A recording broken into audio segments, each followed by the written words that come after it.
Mondragon, just Nick or Nero, and I've seen a lot of videos about deck profiles, and well, I'm gonna give you my take on the Blue Eyes build. All right, of course. I gotta give shoutouts first. I gotta give it to Team Samurai X. It's a nice map right here. They love it, man. So nice. Okay, for Blue Eyes, basic stuff. You need 3 Blue Eyes, 3 alternatives.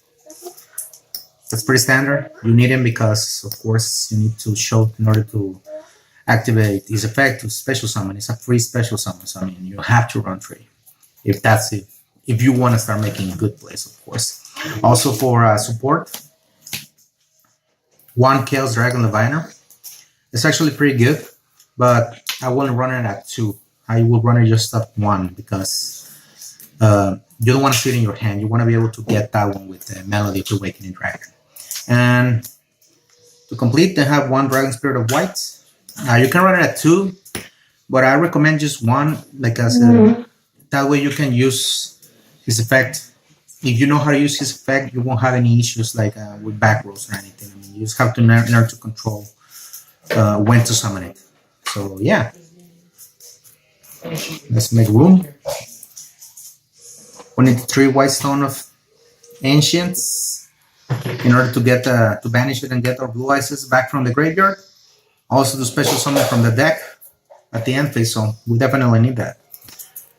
1 White Stone of Ancients. You don't want to run too many of those because you don't really need to bring a Blue Eyes White Dragon by itself. You normally need to bring him.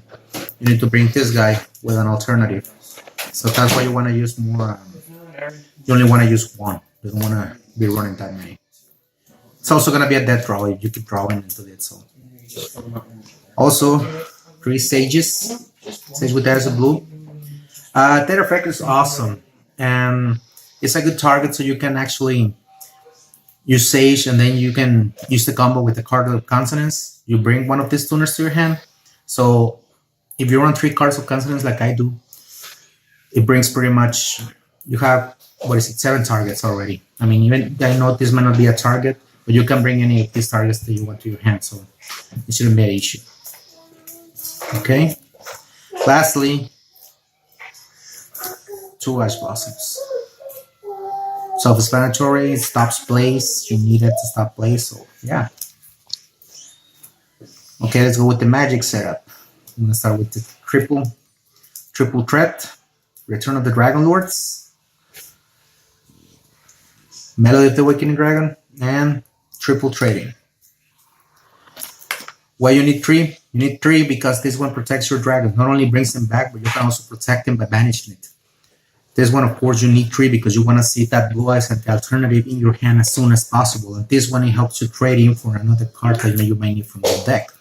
Also, another card that I'm running at 3 is Cards of Consonance. I know this might sound weird, but then again, like I said with the previous cards, technically you have 7 targets for Cards of Consonance. Just as you have targets for Blue Eyes, you also have targets for Blue Eyes.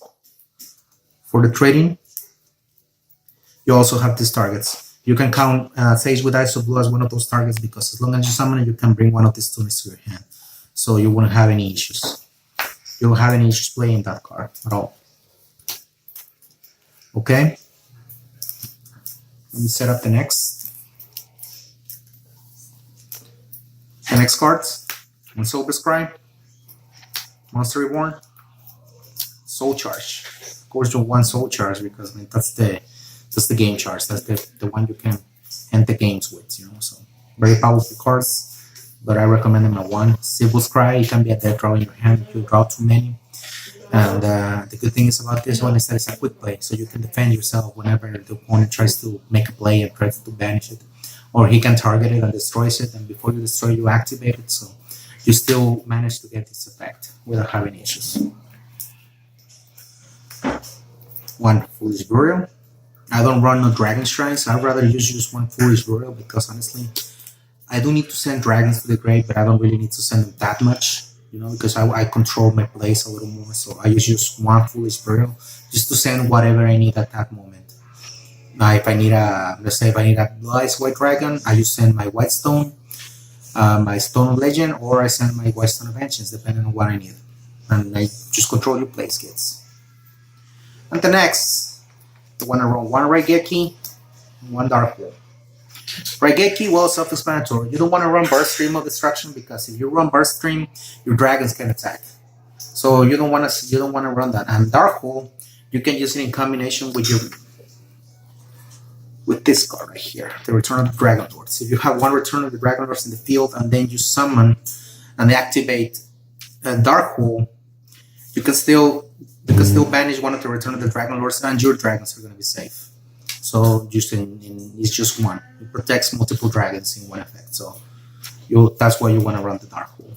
It's going to clear the field, but your dragons are going to be safe. To end, this is expensive version of the deck. I mean, you can change this for some effect bailers if you want, but I run 2 infinite impermanences. I love this card because a lot of people has been trying to go and summon their monsters, activate their effects, and what I do is that I activate, and as soon as I activate, also negates whatever card. So I always make sure to set up in the middle, so that way, whenever they set up, the first thing a human mind does when they play Yu-Gi-Oh is this. So as soon as they activate something, you can immediately negate it by the second effect of Infinite Impermanence. Of course, you need double the ultimate creature of destruction, protects your dragons, and not only that, everything that attacks the dragons goes to the graveyard. You still take damage, but it still goes to the graveyard. And the second one, they're not affected by all other card effects except its own. So anything they try to use, they try to banish, they try to do something, is unaffected. And lastly, the last effect, you can summon. You can summon, once you summon a Blue Eyes monster, a Blue Eyes White Dragon, you can bring him back. So that's the good thing, because you get to use him again. So that's why you only need that 2, because that's pretty much it. You need that 2 because you can bring him back and use him again. Lastly, one Solemn Judgment. And it's only Solemn Judgment just because it negates everything. You don't need no other reason. Negates everything you do. You summon, you activate spell, trap, and you negate it. Okay, let's go with the extra deck. Extra deck. I'm gonna start. One Rise. And we're gonna put double Dragon Spirit of Whites. The same combo. The good thing with the Blue Eyes, the Blue Eyes Spirit Dragon is that can negate effects that activate from the graveyard. It also controls, when you go against a pendulum, you can control how many monsters they summon. So don't forget that second effect. They can only summon one monster because this monster doesn't allow multiple summons to be taking place. So always remember that effect. Next one, the lineup. Let's start a Spark Dragon to be able to tag out with the effect of the Blue Eyes Spirit Dragon. You can bring it back, still protects itself. And one Cloud's Castle. I use Cloud's Castle in order to bring back my True King of All Calamities, which is also one card that I run. I use the Cloud's Castle with any of the level 9 that it brings. And I just bring my King of All Calamities. Really easy. Also, another card that it gets overlooked a lot. Star Eater. Why Star Eater? Well, when you summon it, it's pretty much like a god card. When you summon it, nothing can be done. They cannot negate the summon, they cannot cancel the summon, they cannot bottomless, they cannot do anything. And when it attacks, any effects, any trap effects are negated. They cannot be activated until after he attacks. So that's pretty much it. No more explanation. Let me take this out of the way. For my links, one link Karibo. Pretty much just for the Sage place, the Sage over the White Stone of Legends place. That's all you need. Also, one Hip Hush Engine. It helps you boost the power of your monsters since you only run lights. So it's a very useful card, and whenever it's destroyed, you can bring one monster from the graveyard. So yeah, it's a good thing. For monsters, Exit Summon, I do the Hope Harbinger, Dragon Titanic Galaxy, and another monster negates. This one, the Galaxy Eyes Photon Lord. This guy is excellent because it negates effects, and he's really, really good at it. So if it's a quick effect, you can negate effects until the enemy's turn. You can negate effects whenever. And this one, of course, it negates spell cards, and also whenever you want to attack another weaker monster, you can redirect attack by detaching one material. And not to mention that whenever it negates a spell card, that card becomes a material. So, good thing. And for the Galaxy, one Cypher. Galaxy has Cypher Dragon. You are able to control your opponent's monsters with this card. So it's a very useful card in order to you can bring the monster and get rid of it by triggering it and bringing a blue eyes from your hand. Another thing, another card you want. Full Eyes, Galaxy Eyes, Armor, Photon Dragon. Pretty much lets you blow the field, so you can summon this and then overlay it to this, and you start blowing face-up cards, and then you are able to still go into one more. The Galaxy Eyes Cypher Blade Dragon, and lets you blow one more card on the field, and that's how you get rid of the opponent's back row. If they're bothering you, they're using field spells or whatever, you can use it. And whenever it gets destroyed, you can bring back Galaxy Eyes Cypher Dragon, and then you can overlay again on him and bring back my Dark Matter Dragon. Of course, when you summon it, you send three dragons to your graveyard, and the opponent has to banish 3 monsters. That's a good thing. Also, you can detach before the battle phase. Don't forget this. Before the battle phase, you can detach, and you can send 3. You can attack twice on monsters. So that's the very, very useful thing. You can attack twice on monsters. Don't let anyone fool you and try to tell they can attack directly, because it can't. Okay, very powerful card. Lastly, for my side deck, we start. You want 3 Amano Iwatos. This card is a spirit card, so it gets back in your hand whenever the turn is done.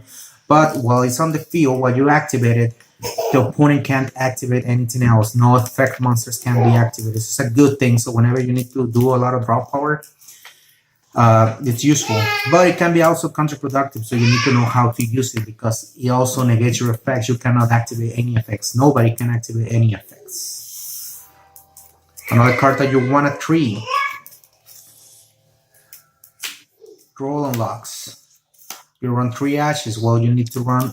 You run 2 Ashes. Well, you need to run 3 Trolls Unlocks. Why? Because there's a lot of cards, a lot of effects that always. A lot of monsters that keep drawing and drawing, like Sky Strikers, Trooping Dinos, Pendulum, Sephiroth, and all those cards. They keep drawing and drawing and drawing. So what you gotta put a stop to that.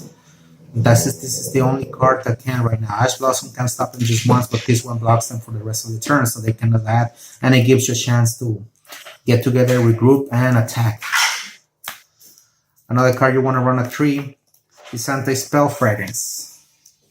Why Anti-Spell? Well, you need to run a 3 because of pendulums. Pendulums are still a very strong deck, even with the prohibition from Iris Magician and all the other cards, and the Astrograph Sorcerer. They're still very, very powerful. So you still need to be able to stop those plays. How you're gonna stop them? The best way is Anti-Spell Fragrancy. That's the only way. This is the best way. You can always run Twin Twisters if you want to, but Twin Twisters they're just gonna go back to the extra deck. This one prevents them from activating, so he's gonna end up with a dead draw. The next card is 3 Evenly Match. You want to run Evenly Match just pretty much for whenever you want against those type of decks that is very strong and they get to swarm the field immediately. You want to run Evenly Match in order to make things even again. So you want them to waste their hand to put it on the field, and whenever they're done, you destroy everything. So that's why you want this card. It's a very powerful card. Why not run it? And lastly, Triple Red Reboot. Why? Well, you need it. You need to stop all those obnoxious traps, from Altergeist and from all those other decks that there are out there right now. And it also helps you against pretty much any other deck that is very trap dependent. So you can always protect yourself. The only bad thing about this is, like, if you activate it from your hand, you have to pay half your life points. But I mean, it's a small price in order to prevent them from activating something that can actually destroy you. So it's a good card. You just need to think twice about using it. Just make sure you use it at the right time. And well, guys, that's my deck profile. Give like, share, and please I want to shout out to all the guys, all the videos that I've seen online. A lot of them are really good, but I wanted to show you my own build, and I hope you guys like it. Just give me a thumbs up, and whenever you want to, give me a comment in there. Leave a comment, and if you want to give me an advice, you want to tell me something, you want to go fuck you, okay, you can say that too. So whatever. All right, guys. Well, have a good one.